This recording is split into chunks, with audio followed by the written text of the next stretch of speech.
Bienvenidos al podcast de Sheridan Lab, un laboratorio lleno de ideas con mucha química. Bienvenidos a nuestro podcast de hoy titulado Comienza la cuenta atrás para extinguirnos. Hoy estamos con Javier, ingeniero de la energía, especializado en la rama de ahorro y eficiencia energética, y viene a hablarnos de cómo el cambio climático está afectando a la sociedad. Muy buenas, Javier, ¿qué tal? Muy buenas, Sandra.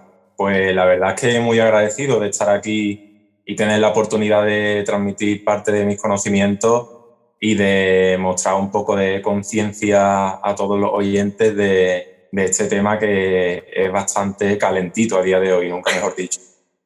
Qué bueno, es bastante calentito, sí, por desgracia. Antes de comenzar, Javier, nuestro podcast, me gustaría plantear algunas cuestiones previas que nos pongan un poco en contexto.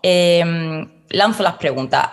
¿Habéis notado recientemente cambios bruscos de temperatura? O ahora que llega el verano, ¿te has dado cuenta de que ya no hay tanto sitio en la playa como antes?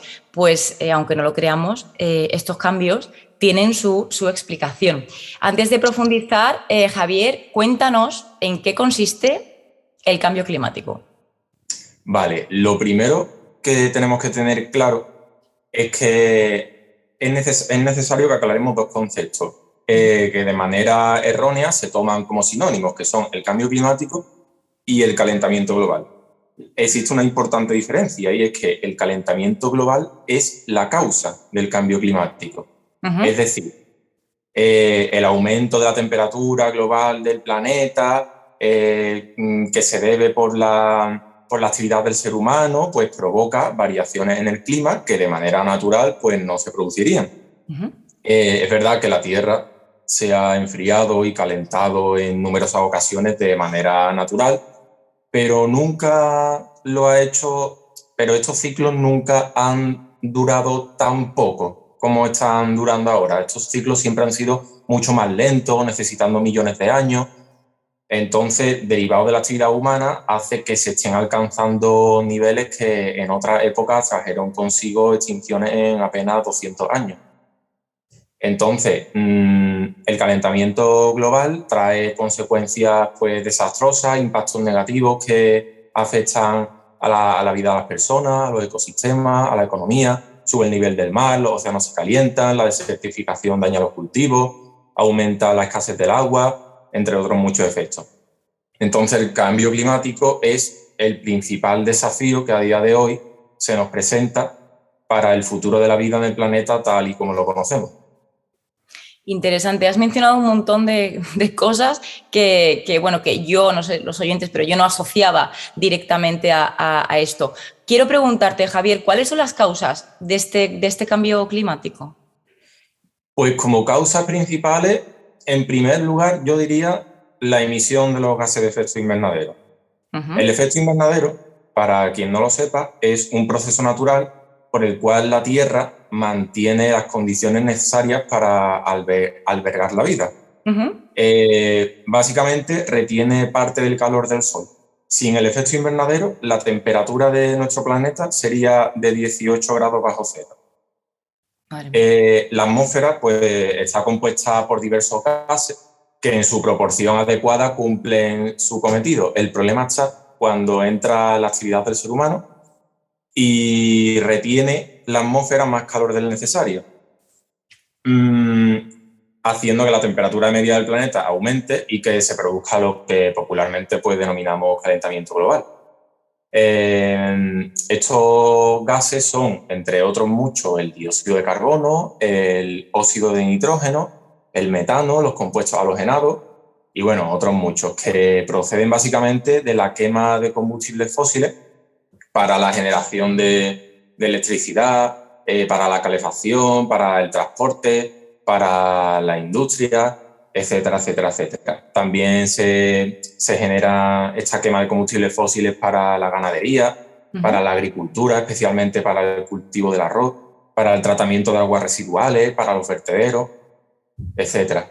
Luego, otra causa que tenemos es la del aumento exponencial de la población. Hoy en día somos más de 7.700 millones de personas y se estima que para el año 2050 subamos al menos 2.000 millones más. Está claro que una población con cada vez más personas necesita cada vez más recursos. Y este proceso requiere un aumento de la emisión de gases de efecto invernadero a la atmósfera para que haya más recursos para esta superpoblación.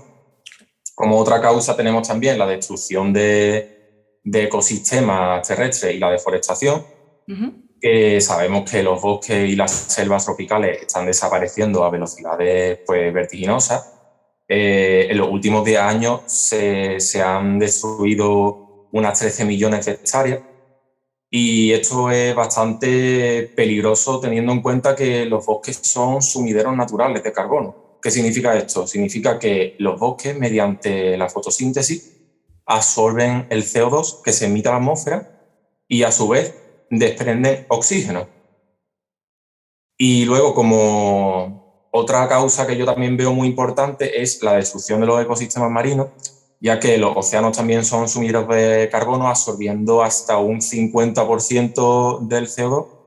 Y bueno, además de su destrucción, si alcanzan su límite, pueden acidificarse, que cuando un océano llega a su proceso de acidificación provoca la muerte de algas, de peces, de corales, de organismos submarinos, etcétera, etcétera. Entonces, estas son las causas que yo veo más primordiales. De hecho, bueno, hay muchas, por lo que estoy escuchándote, pienso y creo, ¿no? que las consecuencias también, que se pueden dar, aunque seamos conscientes y no conscientes, porque entiendo que habrá consecuencias de todo esto, de algunas seremos conscientes porque bueno, pues nos han educado en esa conciencia y de otras, muchas, no lo seremos. ¿Hay consecuencias que quieras destacarnos en este aspecto? Hay consecuencias bastante devastadoras. El aumento global de la temperatura afecta a la supervivencia tanto de la flora como de la fauna de la Tierra, incluida la de nosotros, la del ser humano. Entre las consecuencias más importantes, pues destaca cambios en los ecosistemas y desertificación, ya que las variaciones de las condiciones de vida en los entornos naturales pues, provoca muerte, enfermedades y migraciones masivas de especies. Un ejemplo claro de esto es el virus del Nilo, que últimamente estamos viendo en las noticias que hay una mayor propagación del virus del Nilo por nuestro país, y esto se debe a que el cambio climático afecta a que los meses de primavera y verano sean más cálidos y sean unas condiciones más favorables para el virus y para sus mosquitos vectores. Lo mismo ocurre, por ejemplo, con la malaria, ya que está afectando últimamente a más zonas pobladas de África, y el Instituto de Salud Global de Barcelona comprobó que la ralentización de este calentamiento global entre los años 1998 y 2005 se tradujo en una reducción de la propagación de la malaria. O sea, se está comprobando que a causa del cambio climático estos virus pues, están llegando a sitios que antes no llegaban.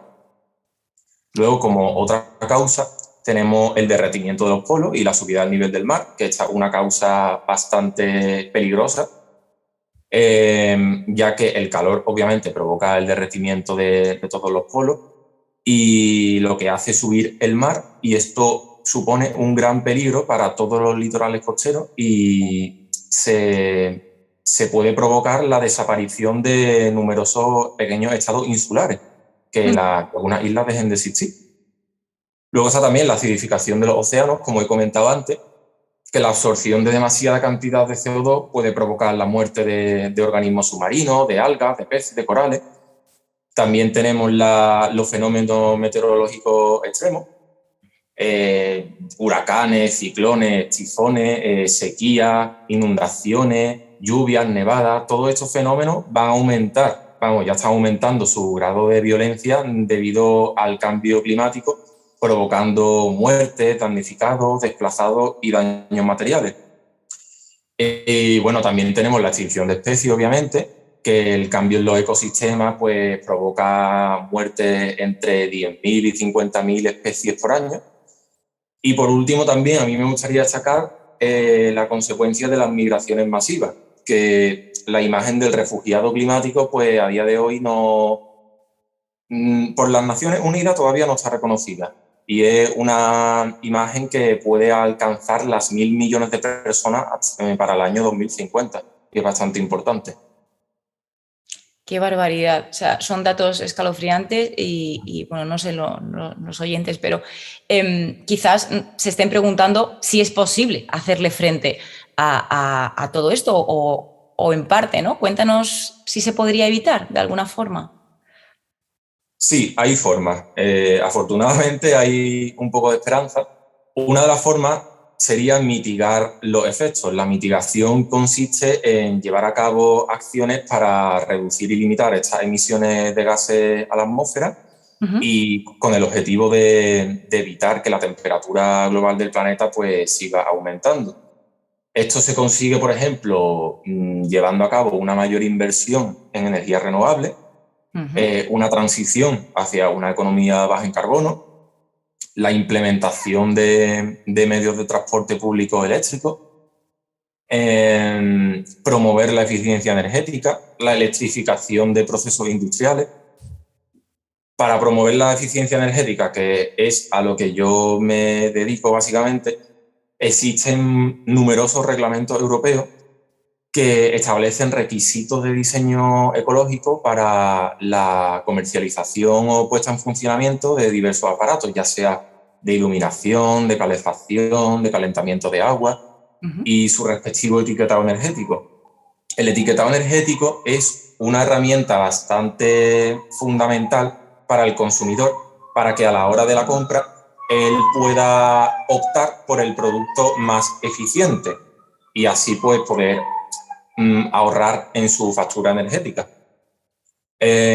Luego, otra acción que podemos hacer para mitigar el cambio climático es adaptarnos al entorno. La adaptación en sí consiste en llevar a cabo acciones para reducir la vulnerabilidad a los efectos del cambio climático. Esto es, por ejemplo, la restauración paisajística y urbana. Esto lo lleva a cabo, por ejemplo, la iniciativa Life Water Pool, que es un proyecto europeo en el que yo también he trabajado como voluntario, que se encarga de aplicar diversas tecnologías para la adaptación climática y para lograr una gestión más eficiente del agua. También se puede llevar a cabo cultivos flexibles y variados para estar preparado ante catástrofes naturales, etc. Y luego, como otra acción que se puede llevar a cabo para mitigar el cambio climático es la colaboración internacional. Es súper importante que para combatir el cambio climático se invierta en investigación y en desarrollo y que aparte tengamos acuerdos internacionales. Por ejemplo, el grupo intergubernamental de expertos sobre el cambio climático se dedican a evaluar los posibles impactos del ser humano sobre el clima y a proponer posibles soluciones. O, por otra parte, el llamado Protocolo de Montreal, lo que hace es buscar un marco común para hacer frente a este cambio brusco de temperatura. Eso, desgraciadamente, igual ya no está tanto en nuestra mano a nivel particular, pero bueno, así lo queremos y lo deseamos, por supuesto. Javier, ¿te gustaría añadir algo más antes de finalizar este podcast? Sí, bueno, yo, por último, hacer un llamamiento a todos los oyentes que estén viendo esto. Decir, obviamente, que el cambio climático es real, por si aún alguien no se lo termina por tragar. Y decir como llamamiento que a todas las personas que salen hoy día a la calle a manifestarse por sus derechos, ya sean derechos feministas, derechos LGTBIQ+, derechos de inmigración, a todas estas personas decir que es necesario manifestarse por estos derechos, ya que todavía queda mucho camino por recorrer, pero en mi opinión es aún más necesario, por increíble que parezca, salir a la calle a manifestarse por los derechos del planeta, porque queramos o no, son los cimientos. El planeta es la balanza que sustenta todo por lo que nos movemos a día de hoy. Entonces, si no tenemos planeta, no tenemos nada por lo que luchar, básicamente. Entonces, yo animo a esa gente a que salgan, a que se pronuncien y que actúen, porque el reloj corre. Y tanto, Javier, hemos titulado este podcast Comienza la cuenta atrás para extinguirnos. Lo hemos estado debatiendo previamente. ¿Crees que es exagerado este título? Porque, claro, habrá personas que digan, bueno, la extinción está lejana, o a mí no me pilla, o esto le pillará a generaciones posteriores a las mías. ¿Es tan así? No lo veo exagerado, porque hay mucha, en mi opinión, a mí se me tacha siempre de catastrofista, de pesimista, pero yo lo veo más por el lado del realismo. Yo creo que si no nos ponemos las pilas, si no comenzamos a actuar, a cambiar un poco el chip, esto va a ir a más y ya lo estamos notando. De hecho, mucha gente hace oídos sordos, ojos que no ven, corazón que no siente con estos temas. Y yo creo que ya estamos catando bastantes consecuencias muy graves, y como no empecemos a poner cada uno nuestro granito de arena, esto va a ir a más y va a llegar un momento en el que no podamos frenarlo. Entonces yo no creo que sea exagerado, pero podemos aún frenarlo entre todos. Muy interesante, Javier. Esperamos que esto llegue a muchísima gente y que piensen, por supuesto, como nosotros. Muchísimas gracias por asistir a este podcast. Gracias por invitarme. Y nada, si tenéis alguna pregunta para Javier, bueno, podéis planteársela por LinkedIn, como sabéis, en YouTube también. Y recordad que estamos en Spotify y en Amazon Music. Javier, millones de gracias y nos vemos en la próxima. Hasta luego. Chao. Y se acabó la fiesta en Sheridan Lab. Para los que os hayáis quedado con ganas, nos vemos en